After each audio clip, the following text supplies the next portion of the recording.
1st, 2013, 1:30 p.m. Glad to see so many of you to make it for our special presentation we're doing for the County Commission regarding the Health Department. Go ahead and do a roll call, please. Mayor Shirley. Here. Commissioner Blanchard. Here. Commissioner Crawford. Here. Commissioner Hardy. Here. Commissioner Householder. Here. Okay, all of those that are able, if we could stand and do the Pledge of Allegiance in a moment of silence. I pledge allegiance to the flag of the United States of America and to the republic for which it stands, one nation, under God, indivisible, with liberty and justice for all.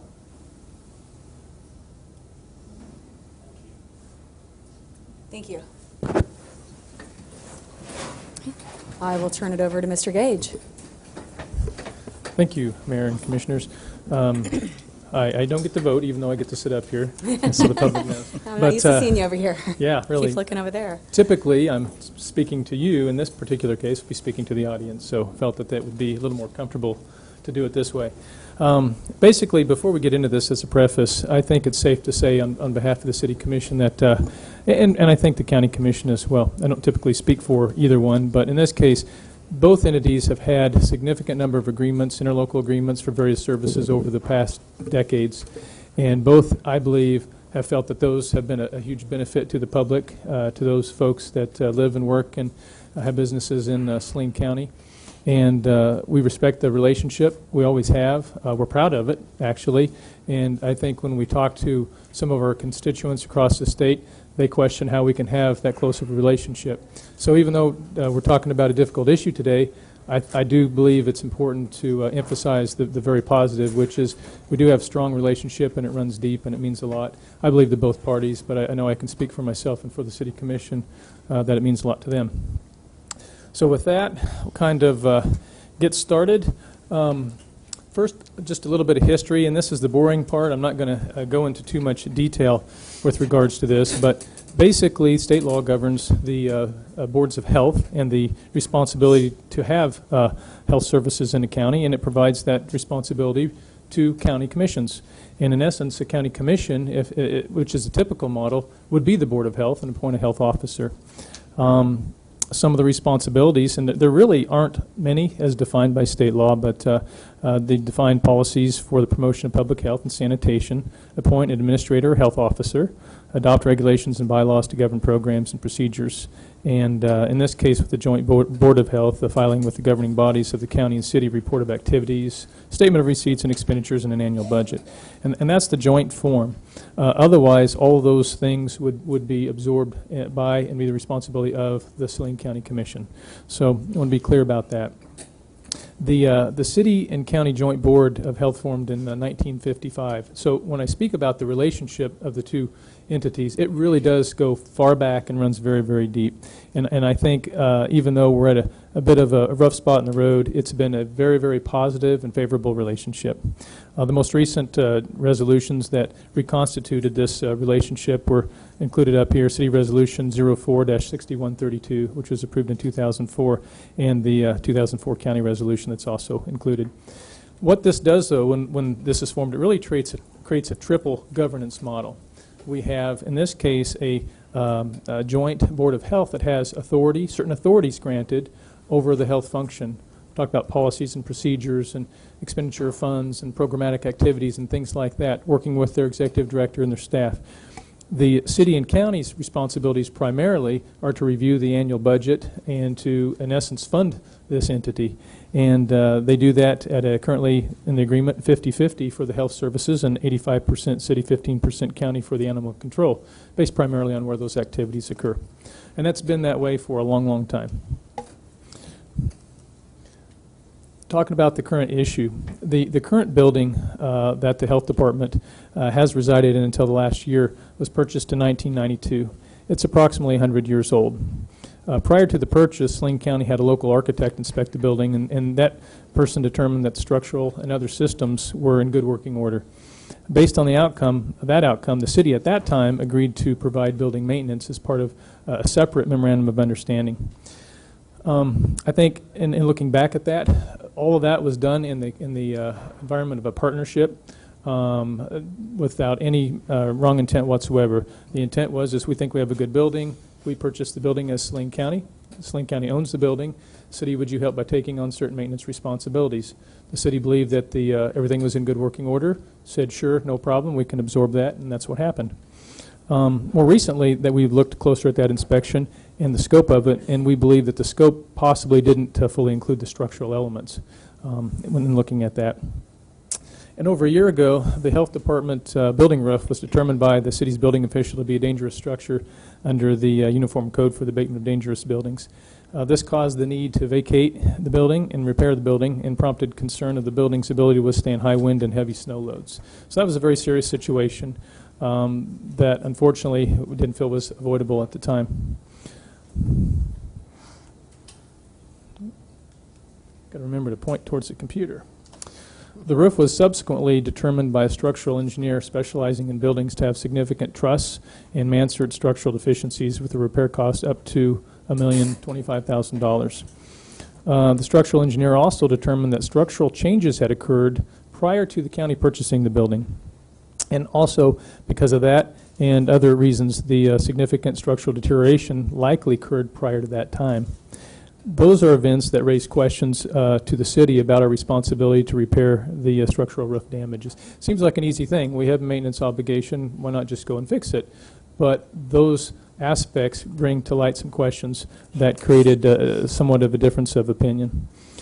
Communication, since that was discovered between the city and county officials to date, have not resulted in an agreed-upon approach for remedying the building problem within a timely manner, which has been unfortunate to the health department function and all the employees that work and try to provide those important services. Some of the options, though, that have been expressed, at least the main ones, one is repair the existing building, possibly with a remodel and future expansion at some point in the future, purchase a different building with a remodel to fit the needs, and finally build a new building on the existing site with demolition of the existing building. When the city looks at this, we look at varying factors, and I really don't think these factors probably have varied from what Saline County's looked at. For example, the health department current long-term functional needs, questions about space, functional efficiencies, service efficiencies, and so forth. Taking a kind of a long life cycle cost look at the building options, looking at construction versus building repair, renovation, and construction that might happen in the future, annual operational costs, the efficiencies within the building, funding availability, construction market, and financing climate, which is still pretty good. Time to completion, how long does it take to get to the end of whatever option, and the impact of the temporary facilities. We know that's a concern. The triple governance structure and the impasse that's resulted. The long-term commitment of all entities to provide effective community health services. That's real important, and I think all entities are committed to that. Based on these factors, the city does not believe that investing in the current building is probably the most cost-effective approach. The option of purchasing a local building to renovate appears to be infeasible at this time. It might be feasible at some point in time, but at this time it appears to be infeasible based on meeting all of the factors and considering the timeline constraints. There is a significant process that would have to occur in order for that to work, and you'd have to have an apples-to-apples evaluation, cost estimates, determining based on really what the functional needs are and how the building would have to be reconfigured. So when you're looking at buildings in the community, those are some of the factors, as well as do we stay in the core area or not? Do you look at a building in the core commercial area that would otherwise you'd otherwise like to have private business in? So those are all factors. What the city is proposing is the construction of a new two-story building on the existing site and demolition of the existing 100-year-old building, requesting that Saline County would demolish that building in preparation for a new building. A two-story building would reduce the footprint size and provide for a little better parking on the site. The estimated square footage would be determined in design, but we estimate to be between 18,000 to 20,000 square feet above ground with an unfinished basement for future growth and current storage. Project management would be by the city in coordination with the Board of Health officials. The city would own the building and lease to the health department until bonds are paid in full, and then the ownership would be transferred to the health department. When the ownership is transferred to the health department, then what that does is that would, in essence, create that shared asset investment by Saline County and the city of Salina. It's not our intention to own the building in perpetuity when we're going to be asking for investment from all the entities. For the health department to actually take ownership, though, they need to be more formalized in structure than they are today. Today, they're just formed by the Memorandum of Understanding. So our request would be to formalize them somewhat through an interlocal agreement that would allow the health department, the Joint Board of Health, to own the building. And so once the building's paid off, it could be dedicated to that entity that's formed. The approach would need to be, if agreed upon, would be formalized by a formal agreement that would need to be put in place as soon as possible so we could work out a few more of the details. This is fairly conceptual, and that's something to keep in mind.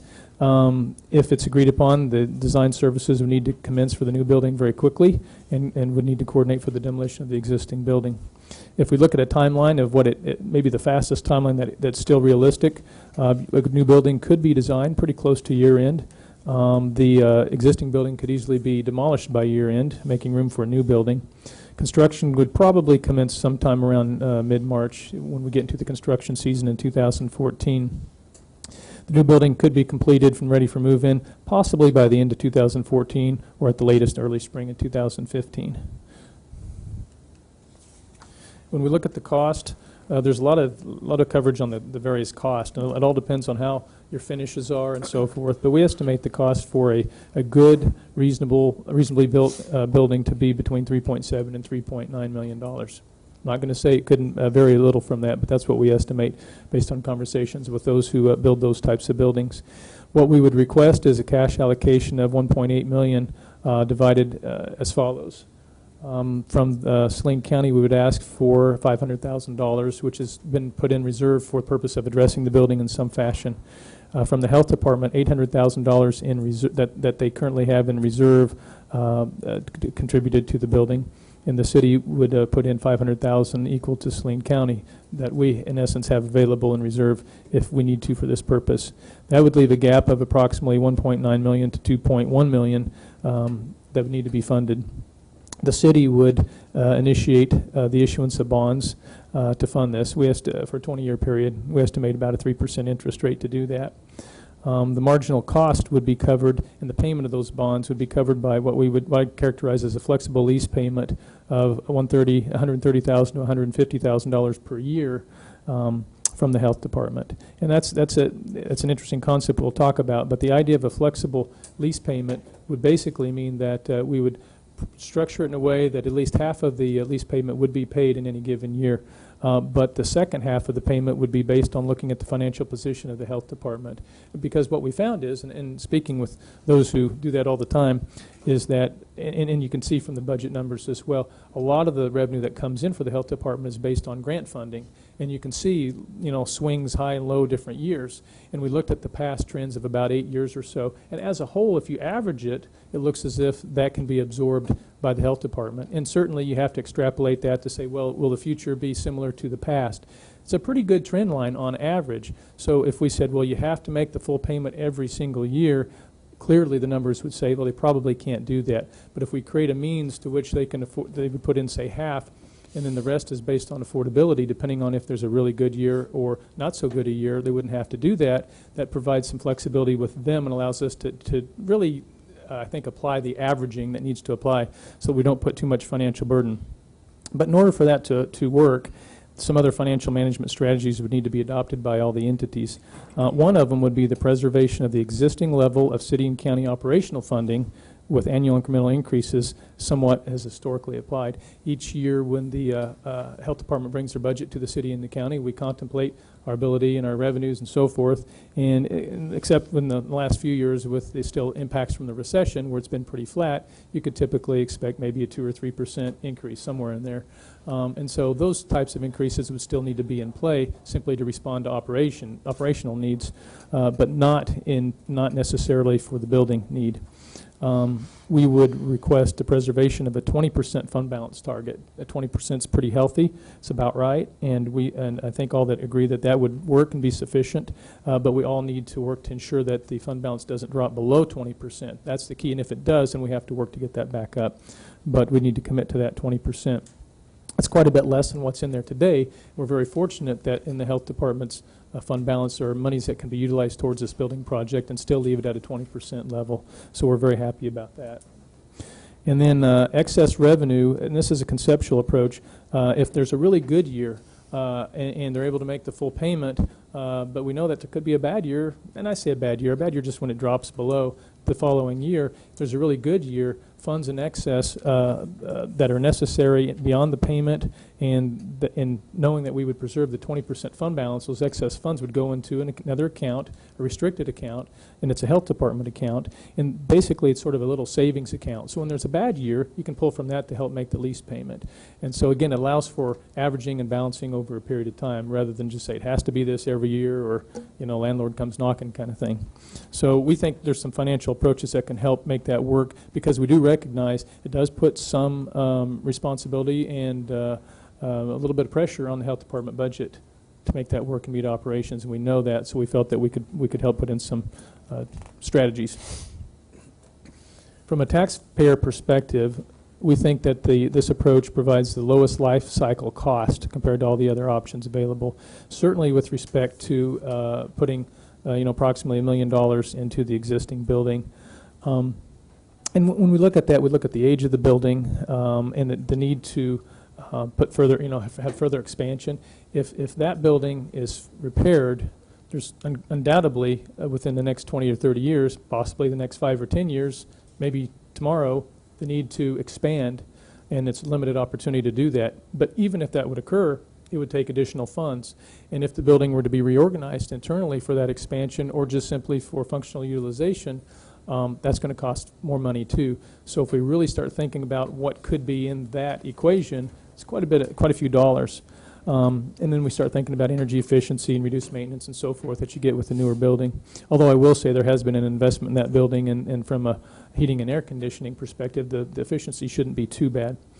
We think that this provides the longest building life. Obviously, a new building constructed properly should outlive an older building, a 100-year-old building, or even a 20 or 30-year-old building. We think it would provide for both the short-term and long-term functional needs of the health department. We think it would unquestionably preserve the core community location. That's something that both entities, I think, truly agree on, and both options that have been discussed publicly would agree, is that they would like to try to keep that core community location, and so this would do that as well. It would allow for the space arrangement to match functional needs and improve customer service, and we believe no tax increase is necessary to do this. Some of the benefits directly to Salina County as the entity that truly is inherently responsible for a health function. It would eliminate the need for debt issuance by Salina County. It would eliminate the need for debt issuance by Salina County. The city, we issue debt annually. It's just part of our financial approach to our projects. We have a certain level that we issue based on the payment that we make and the budgeting that we have. Salina County doesn't issue debt annually, so it's a little bit more of a difficulty. This would take away that responsibility. Wouldn't have to do that. No tax increases necessary, as I just said. Capital funding from Salina County would be limited to that already reserved for the building. This means that Salina County would have no financial risk if the cost of the building is higher than expected, or for future bond payments. The building could be $3.8, $3.9 million, or $10 million. It wouldn't matter. We would not be going back to Salina County to ask for additional funds for the building. And we think that's important because no entity wants to, in essence, write a blank check. So we recognize that. So in that case, the city and the health department kind of both take on some of that risk together, and we're okay with that. No lost county staff time for project management, as we would take that on, since we, in essence, would want to own that until it's paid off and then give that to the health entity. No increase in annual funding allocation for the building. Any requests for increases would be just for operational needs, just like they have been in the past. Full project cost protection, regardless of the final building cost for the Salina County. The future maintenance concerns for a 100-year-old building would be eliminated, so you wouldn't have that. Those who have looked at it believe that it is structurally still a pretty good building, particularly for its age, with the exception of the roof. It doesn't mean you don't get surprised another 5 years, 10 years, 15 years down the road, and you might find some other concerns in a building of that age. There's no need to consider future building additions and relocations for at least 30 years, so we don't really have to go back and re-answer the same question in that time frame, and we think that's an advantageous aspect of this. All the building-related goals of both the city and the county, we believe, are met, and it would preserve and formalize the valuable city-county partnership for community health. At the same time, at the regular meeting this afternoon, the City Commission has on their agenda the contemplation and review of our joint resolution 04-6132 that reconstituted the Joint Board of Health. And I think it's important to disclose this. The review may include any and all provisions, including termination. That's been talked about. The newspapers cover that quite a lot. We have not said we would terminate, but that very well is expected to be contemplated. Staff is recommending the review simply due to the inability of both governing bodies to agree on key aspects of the building issue. So we're asking them to consider that. And one reason is because that inability to agree is really isolated a key weakness of the triple governance structure. It's really caused the timing of things to move forward kind of halt. And we know that something needs to be done, whether we're involved or not. A formal notice, according to the resolution, is required by July 1st for termination to be effective at year end. In essence, termination would be effective, as it says there, at year end. So there's still some time for both entities to agree and try to figure out what they'd like to do and to reconstitute the health department, possibly under an interlocal agreement arrangement or some other arrangement that would be mutually agreed upon. So it means it does not have to terminate even if action is taken later. If approval of a notice of termination should occur, again, both bodies have that opportunity. We can reconstitute and we can move forward. And this is an item that will be talked about later this afternoon in more detail. And finally, with that said, I think it's good to really go over some of the assumptions that we have in trying to communicate and work with Saline County on this issue. First, the city recognizes and respects the role of Saline County as the statutorily recognized provider of community health services and owner of the existing building. I know our folks don't want that to be confused. We do know that, and we do respect that fully. The city recognizes the difficulty of both governing bodies in trying to find resolution to a very difficult community problem that truly allows for more than one successful approach. We're not saying our approach is the only approach. We're just recommending that as a formal proposal. And one reason for that is because while there's been a great deal of discussion at joint city-county meetings, health board meetings, and in other forums, neither entity has officially provided a proposal to the other entity that says, our board agrees that this is what needs to happen. So we felt that if we really want to get our proposal on the table, we need to formalize it. So that's one reason we're doing this. And we do realize it's not the only possible approach. The city is very appreciative of Saline County's efforts to preserve our partnership and find community consensus on this issue. You read certain things, but both entities, sometimes you have a bad day, sometimes you have a good day. The key is both entities have been trying to work towards a solution. There's no question about that. Just because there's a difference of opinion doesn't mean that they haven't been working towards a solution, and they spent a lot of time on it, and I think we have to respect that. The city hopes that Saline County recognizes the city's most sincere attempt to formalize a proposal for them that limits their financial risk and meets all of Saline County Health Department's functional and customer service needs, not just for the short term, but for the long-term benefit and preservation of countywide public health services. So I think we're both in line with that, and we need to be. And just to end, we really thank the Saline County for the opportunity and the partnership and hope that we can go forward. Commissioners, that's the summary of your proposal, and I would defer to the mayor, but certainly we could answer some questions if you'd like to do that. I don't have any questions over what you've presented to everybody. I don't know if everyone else would like to come up and approach. If anyone has any questions or comments, if they would like to come up, please keep in mind that we do have a study session right after this, so if we can limit comments or questions to maybe 2 or 3 minutes, that would be wonderful.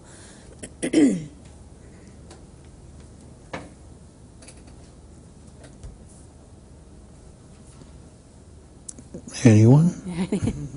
Ready?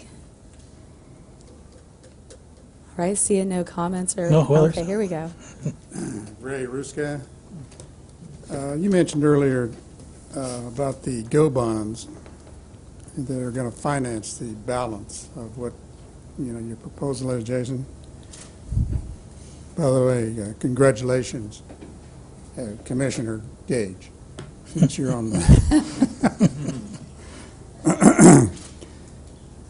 Do the GO bonds need to be put on to a public vote?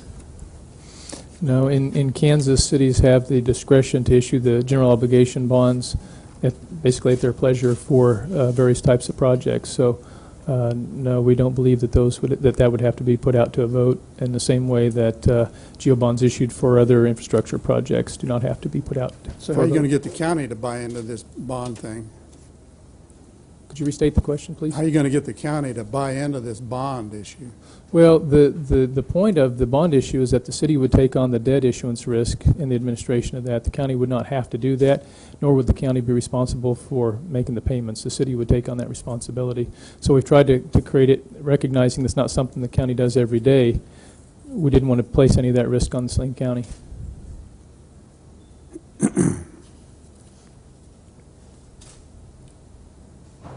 Okay, well, good luck. I think you're going to need it. Thank you. you, Ray. Ray, it's a win-win situation. I think it's a spin, spin, spin situation. Our health and the vitality of the health in this community is important. My name is Tracy Sin, 340.5 South Connecticut, Salina. It's very important that we have these health department for people with all kind of diseases such as tuberculosis, HIV, AIDS, STD diseases, and nursing clinic, WIC, and maternal and child services. This is not about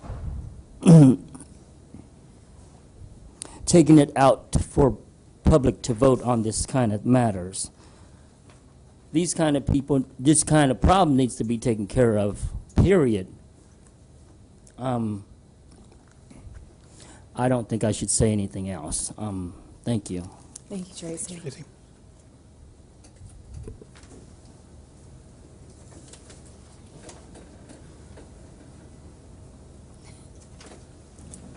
My name is Lene Meyer, and I live at 2242 Huntington Road here in Salina.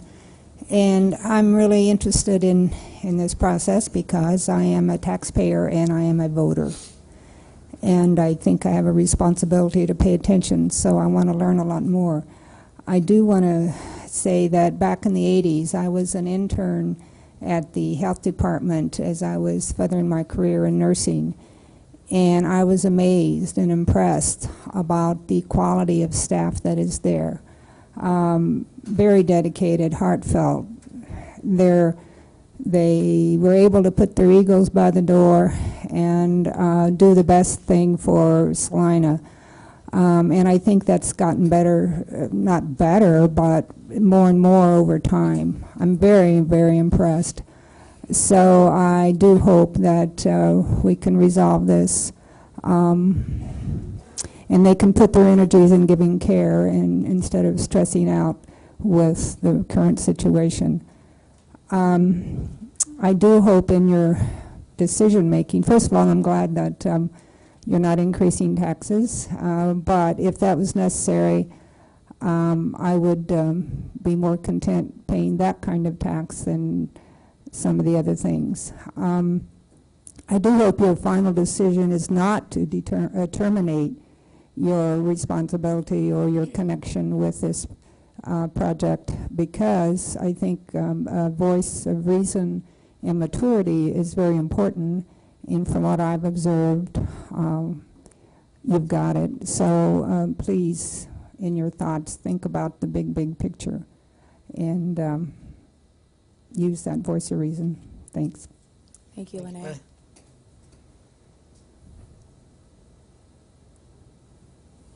Is there anyone else from the audience that would like to come up?